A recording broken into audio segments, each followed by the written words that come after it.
हूद ने कहा, यकीनन तुम पर तुम्हारे रब का अजाब और गजब वाक़ई हो चुका। क्या तुम मुझसे उन नामों के बारे में झगड़ते हो जो तुमने और तुम्हारे बाप दादा ने रख छोड़े हैं, जिनकी कोई दलील भी अल्लाह ताला ने नहीं उतारी? तो इंतजार करो, यकीनन मैं भी तुम्हारे साथ इंतजार करने वालों में से हूँ। चुनाचे हमने उसे और उन लोगों को जो उसके साथ थे अपनी रहमत के साथ निजात दी, और हमने उन लोगों की जड़ काट दी जो हमारी आयात को झुठलाते थे और वो ईमान लाने वाले न थे।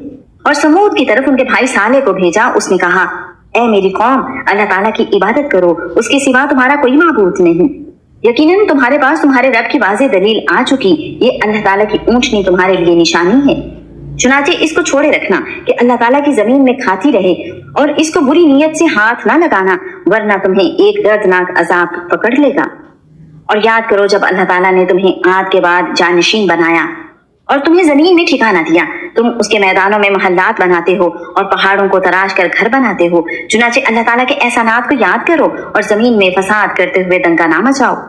उसकी कौम के सरदारों ने जो बड़े बने हुए थे उन लोगों से जो कमजोर समझे जाते थे, उनमें से उनके लिए जो ईमान लाए थे, उनसे कहा, क्या तुम जानते हो कि साले अपने रब ही का भेजा हुआ रसूल है? उन्होंने जवाब दिया, यकीनन हम उस पर भी ईमान रखने वाले हैं जिसके साथ उसे भेजा गया है।